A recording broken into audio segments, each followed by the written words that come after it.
2 Chronicles chapter 1 King Solomon speaks to his people. David's son Solomon made himself a strong ruler over his kingdom. The Lord, his God, was with Solomon, so that he became a great king. Solomon called all the people of Israel to come together. They included the army officers who had authority over 1,000 men, and those who had authority over 100 men. They also included the judges, the leaders in Israel, and the leaders of families. Then Solomon went with all those people to Gibeon town to worship God. The special tent that the Lord's servant Moses had made in the desert was there. It was the tent where God met with his people. Before that, King David had brought God's covenant box from Kiryat Jearim to Jerusalem. He had prepared a place for it in a tent there. But the bronze altar that Bezalel had made was in Gibeon, in front of the Lord's tent. Bezalel was the son of Uri and the grandson of Hur.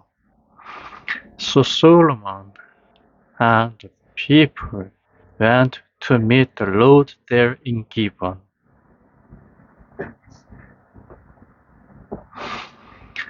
Solomon went up to the bronze altar, which was in front of the Lord's special tent.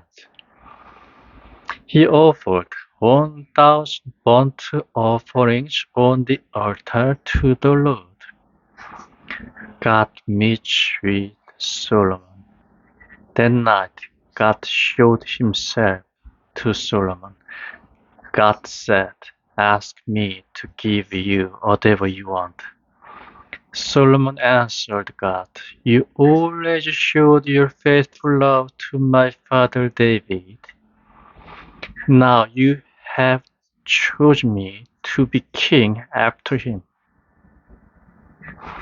Now, Lord God, please do as you promised to my father David.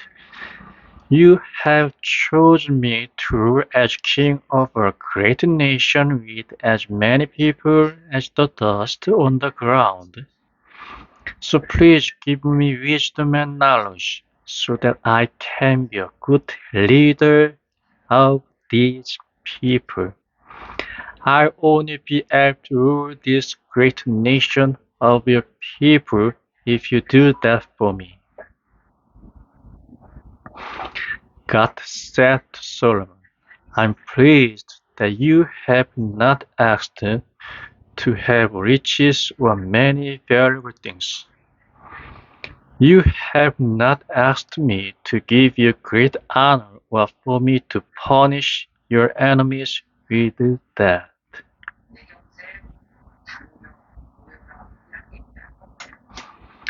You have not asked for a long life.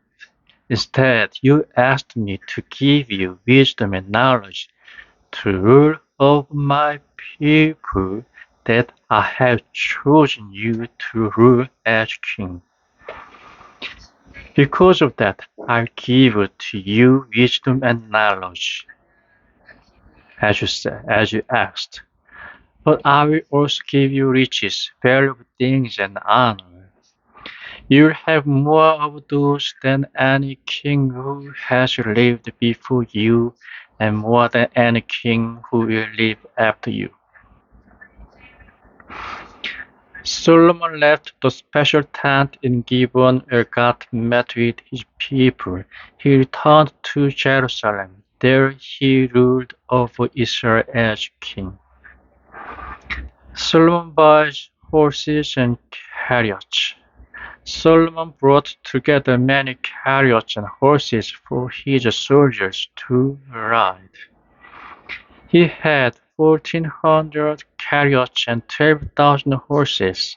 He kept some of them in Jerusalem where he lived as king. He kept the others in cities that he had chosen for this.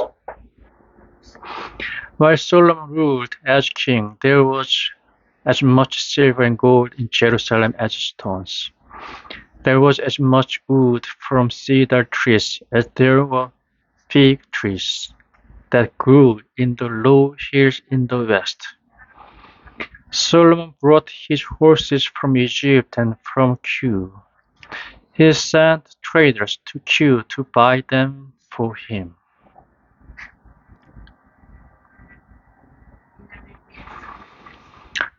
They paid 600 pieces of silver for each chariot that they brought in Egypt.